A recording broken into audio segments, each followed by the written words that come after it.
Good night. Hello Twitch, hello YouTube, whatever you're watching this on. If you're watching this on YouTube, I stream on Twitch every single day. Make videos just like this live, and all those sorts of things. We've got some balance changes to talk about and to speak of. Some good things, some bad things. So, Brig, big buff, extra shield health, bigger buff to her shorter cooldown ability. Quite nice. Lifeweaver, massive buff. Extra healing, he gets up to 90 now. Fucking insane amounts of heals. Lifeweaver is buffed into the goddamn fucking sky. Thank you, God, because he fucking needed it. And also rejuvenating dash heals you more. Quite good, quite good. I'll take it. I can't remember, there was another ability that, like, takes a little less time, but I can't remember exactly what it was. But the balance changes. I feel the need to talk about it. So, the balance changes overall aren't bad. I think in general they did actually quite good, and especially with it being the new season, they did a good amount of balance changes too. They did enough to where it doesn't necessarily feel like a full-on, like, completely new game. Obviously, it's not meant to feel like that for good goddamn reason, but everything feels a little bit better. The balance changes were nice, and a good amount of the changes were actually, you know, needed and are good, I feel. Zenyatta, though. I need to talk about this. As a Zenyatta main on support, I am fucking pissed that they nerfed my boy. It's well worth it, and it's well deserved, but, it does kind of suck that he did get nerfed in such a meaningful manner. Now, the main reason why I'm kind of upset about the nerf is because it's only in 6v6, you know? The game mode I play! So, it's kind of fucked. Zenyatta's still going to be good. He's still going to be pretty solid. The balance changes overall are good and are deserved. Soldier is the one character who I feel like they didn't necessarily need to balance in the way that they did. They didn't need to buff him so hard because he can reload while he's sprinting now. His other major perk that he got now with that is not great. I mean, you get extra movement speed while you're sprinting. Like, if you're rolling out a lot and you're trying to get to a ton of, like, other places and you're trying to move around the map a shit ton, then to an extent that's quite good, but it just kind of depends. I feel like it's not necessarily a needed change, but it's good.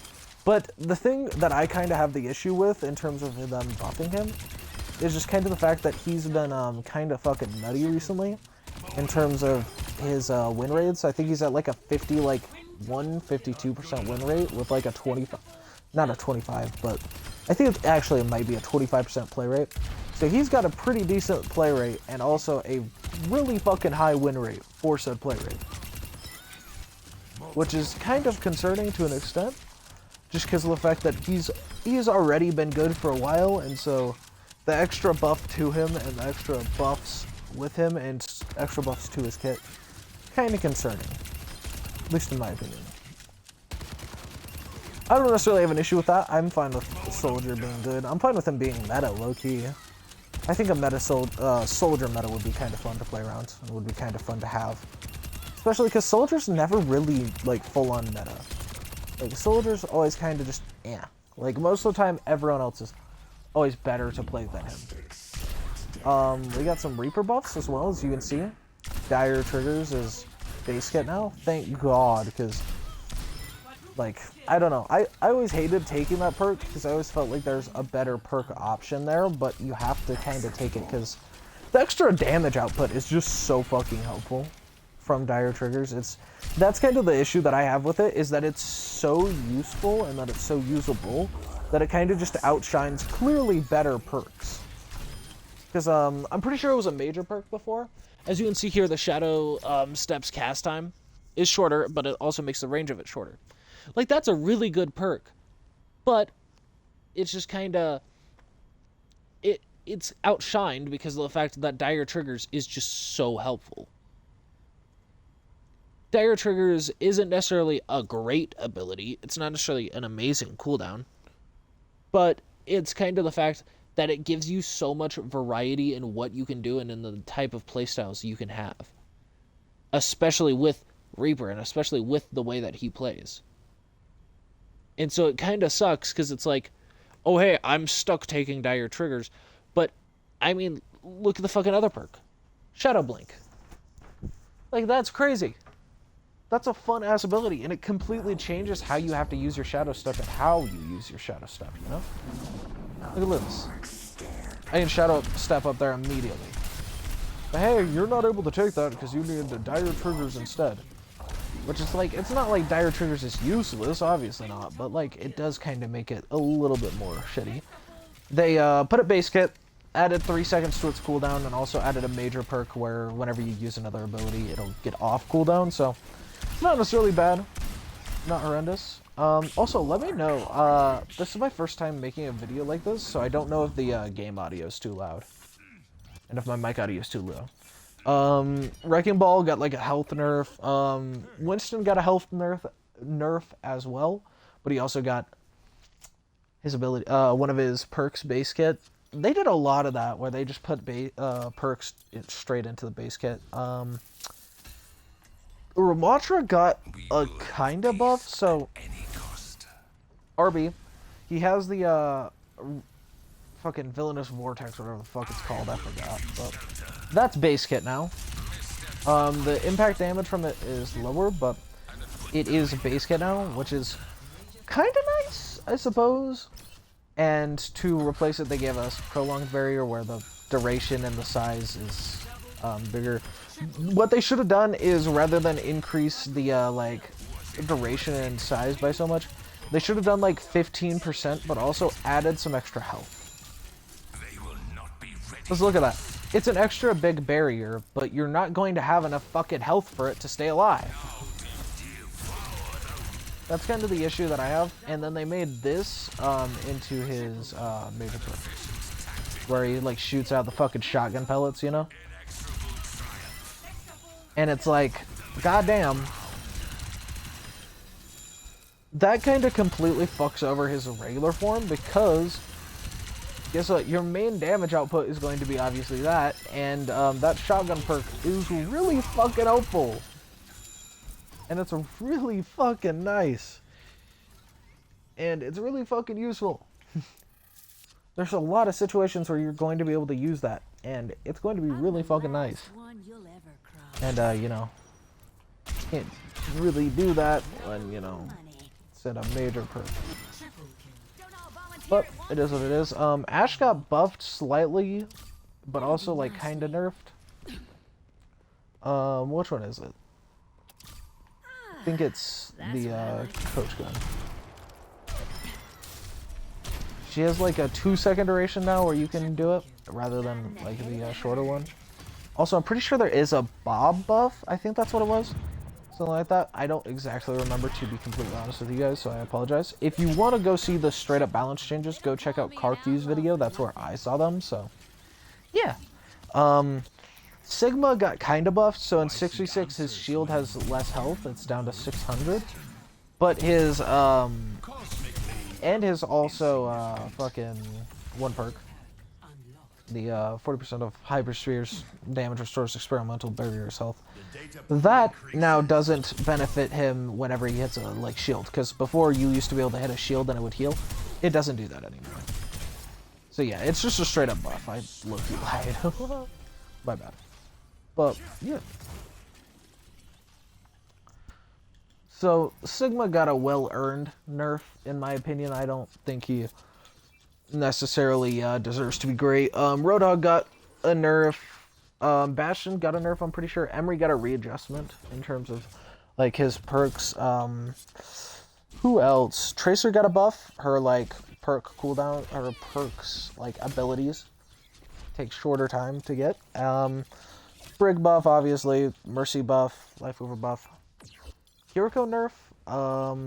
Wu Yang nerf, and Ana buff. So yeah, there's a few other changes I haven't really talked about. Obviously, there's the new character. I actually haven't played the new character, like, at all. But yeah, man. So, my opinion on these balance changes. I feel like the balancing isn't necessarily bad. It's actually quite good for what it is and for kind of how it is. I feel like there's definitely some issues that they should have fixed and probably could have fixed. Like in terms of Soldier, his win rate is quite high for the way that he is played and for the amount that he's played. And that's not necessarily a great thing, you know. But that's just kind of something that's there, just, you know. You know, if they want to change that up, they can obviously do it mid-season, so just kind of depends. New character's kind of cool so far, from what I've seen.